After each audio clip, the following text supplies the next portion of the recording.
The riots are blamed on anger, racism, and an increasingly divided society. It's the haves versus the have-nots, a refrain often heard even from our own president. This anger is linked to the recent arrival of asylum seekers, but this resentment cannot be solely blamed on immigration. For all countries have had immigration with no rioting. This unrest arises from an internal cancer, an erosion of a country's exceptionalism called patriotism, which once encouraged a sense of belonging among immigrants. Once you no longer believe you're great, then neither do they. And humans smell weakness like sharks sense blood.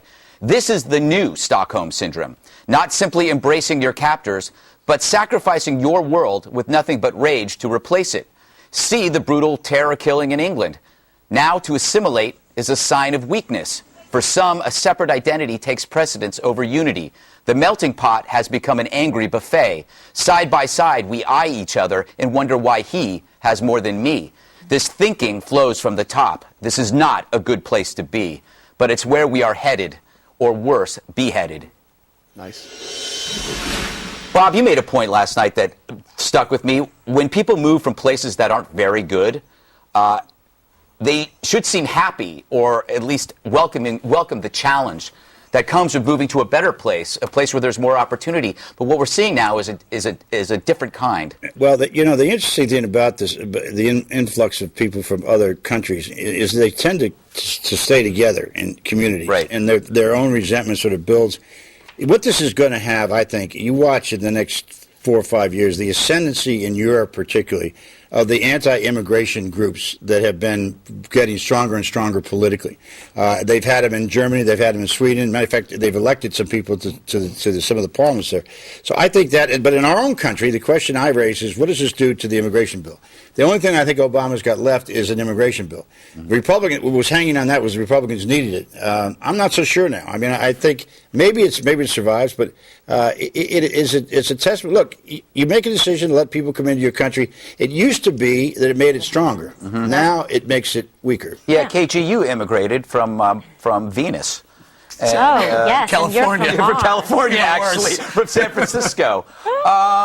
Does this kind of frighten you? I like Venus. Do you see this spreading? Listen, they're reaping what they have sown. When you look at the problem, it's not unique to Sweden. You're seeing it in the UK. You're seeing it in France, because liberal immigration policies and a quest and thirst for multiculturalism has produced this very result. You don't see people like Angela Merkel in Germany having this type of problem because they're much more strict about who they let. I'm sorry to tell you, but when you look at the empirical evidence and the facts, it's there. Yeah. This is the problem, and you're seeing it across, in countries that are having these liberal policies, and you really need to be more certain about who you're letting in, especially then when it comes to extended families. There's loopholes for people who want to do harm to be able to get in. Look what happened to us with Boston. It's not about, let's cut down the chase. It's not about liberal policies, it's about Muslims. I mean, that's what we're talking about here. Whose policy is that? Well, I mean, that's what we're really talking about here. Who were the rioters in the last 4 nights? It was mostly young Muslim immigrants, right? Or people who were born in London. The same thing. This is a part and parcel of a bigger picture having to do with the question of the Muslim religion versus. I agree with that, but who's deciding that this is a good policy? Who is making it loose, and then you're allowing people to come in that want to do a country harm? I don't know, Eric. I think it's because we believe that assimilation is rude to an incoming culture, right? There's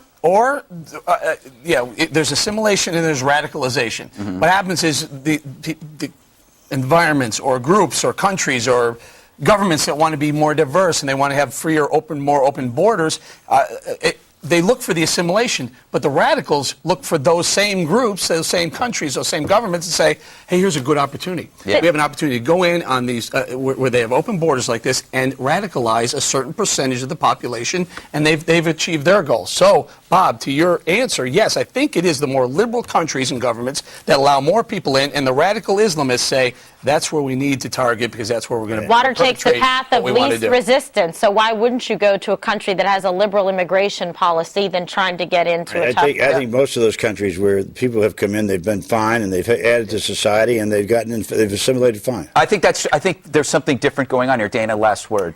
My only word? Yes, and it better be a good one.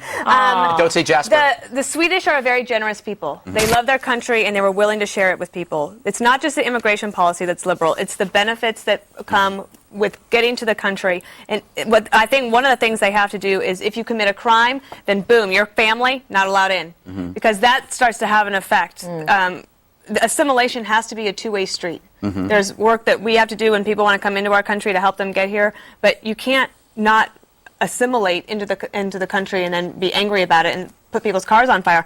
Problem is, it used to be that they wanted to get a car like yours. Now they want your car. And so something radical has to happen. I don't know if the Swedish are going to do it yet, but they're going to be forced into a situation of reducing those benefits. All right, we got to take a break. That was more than one word. Is that you?